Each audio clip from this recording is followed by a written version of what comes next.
Hello friends, आज मैं आपको वरुण का विवाह संस्कार के बारे में बताऊंगी। वरुण यानी रावण। मही राष्ट्र का राजा महिदंत महान चक्रवर्ती राजा था और चक्रवर्ती राजा होने के साथ साथ जो लंका थी वो उसके अधीन थी। कुछ समय बाद ऐसा हुआ कि जो जिस राष्ट्र का राजा था वो उसी राष्ट्र का राजा चुना गया और जो आसपास के जो राष्ट्र थे उनका भी जो राजा था वो उसी राष्ट्र का राजा चुना गया। और जो लंका थी जिसका उसका स्वामी अब कुबेर बन गया। पहले राजा महिदंत था, अब लेकिन वो राष्ट्र का जो राजा अब कौन चुना गया? कुबेर। और इस तरह जो राजा महिदंत का जो राज्य था वो छोटा रह गया।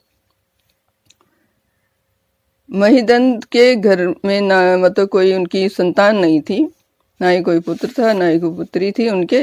लेकिन कुछ समय बाद ऐसा हुआ कि उनके यहाँ एक पुत्री ने जन्म लिया जिसका नाम मंदोदरी रखा गया था। और जो राजा महिदंत थे उन्होंने ये जो जन्म संस्कार था बड़ा ही उत्सव से मनाया, क्योंकि बहुत खुश हुए थे वो कि उनके यहाँ एक पुत्री ने जन्म लिया है। कुछ समय बाद उनकी जो कन्या थी वो बड़ी हो गई, तो उनकी पत्नी सुरेखा ने कहा कि अब हमें अपनी जो कन्या है उसको गुरुकुल में भेजना चाहिए ताकि ये विद्या प्राप्त कर सके। यहाँ पे मैं आपको बता दूं कि ऐसा जो हम सुनने में आता है कि कुछ ऋषि थे, उन्होंने खीर बनाई अपने आश्रम में, उसके बाद वो स्नान करने चले गए। पीछे से खीर के पात्र में सर्प गिर गया, तो वहां पर उनके आश्रम में एक मेंढकी भी रहती थी।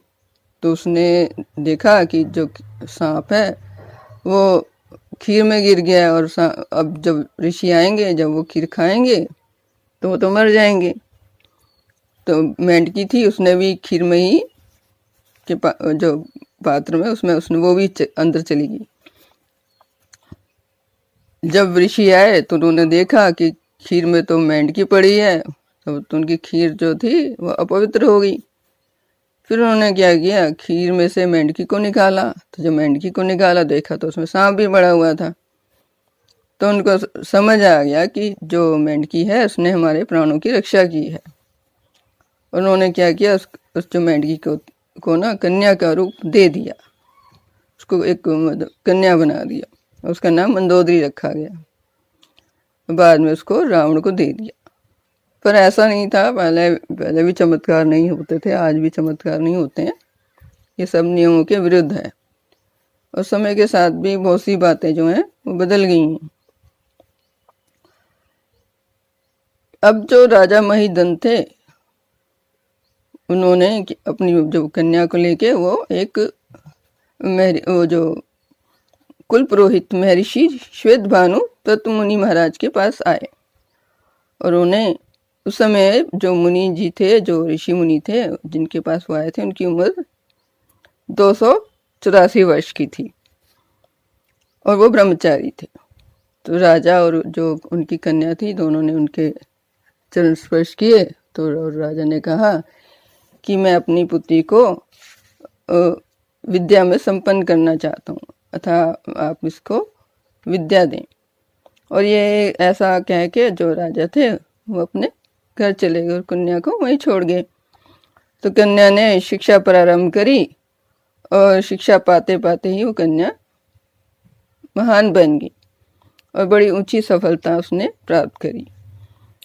और वो जो थी रोज नैतिक यज्ञ और वेदों का पाठन किया करती थी। उस समय जो था वेदों का पढ़ना हर विद्यार्थी के लिए जरूरी होता था।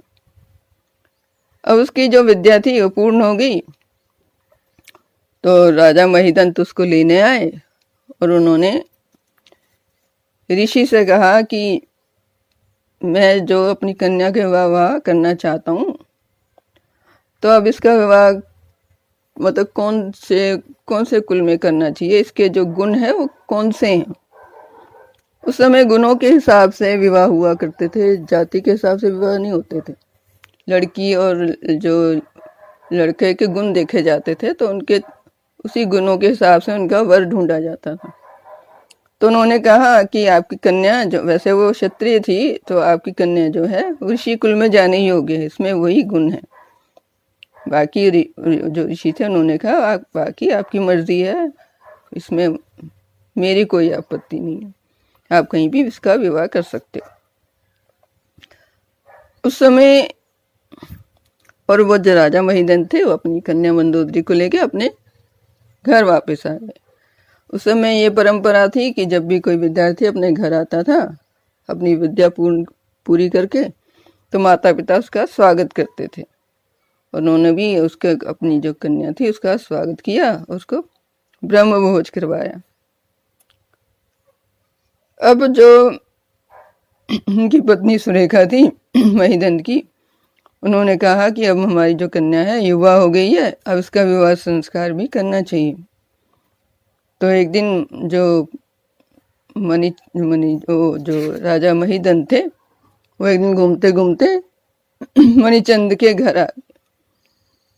उन्होंने कहा कि मैं जो अपनी पुत्री जो है, मेरी कन्या जो है मंदोदरी, उसका विवाह मैं आपके ज्येष्ठ पुत्र के साथ करना चाहता हूँ, यानी कि रावण के साथ। जो महिदन थे वो तो बहुत ही प्रसन्न हुए। उन्होंने कहा कि ऐसे संस्कारों वाली जो हमारी आपकी पुत्री है वो हमारे घर आएगी, इससे बड़ा सौभाग्य हमारा क्या हो सकता है। और उन्होंने इस बात को उन्होंने स्वीकार कर लिया विवाह के लिए। अब नक्षत्रों के अनुसार वो दिन भी आ गया जो जिस दिन विवाह होना था, और जो बहुत सारे ऋषि मुनियों को बुलाया गया उस विवाह में, और उनका विवाह हो गया। राजा वो वरुण का विवाह यानी कि रावण का विवाह मंदोदरी के साथ हो गया।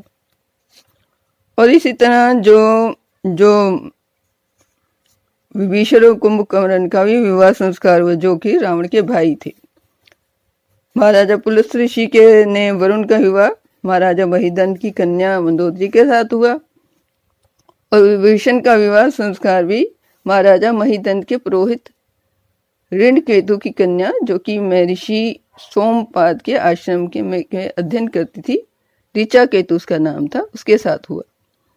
कुंभकर्ण का विवाह संस्कार त्रस्वान केतु महाराजा की कन्या रंभा केतु के साथ हुआ, और ये तीनों कन्या ही विदुषी थी, वेदों को जानने वाली थी, और इनमें संपन्न संस्कार थे। और ये सब ऐसे विवाह करके सब अपने अपने घर को चले गए, उन्होंने अपना अपना घर बसा लिया। अब मैं आगे अपने अगले YouTube चैनल में आपको बताऊंगी कि वरुण ने लंका को कैसे विजय प्राप्त करी। अगर आपको ये मेरा वीडियो पसंद आए तो इसको लाइक, सब्सक्राइब और शेयर करना चाहें तो ज़रूर करें। धन्यवाद।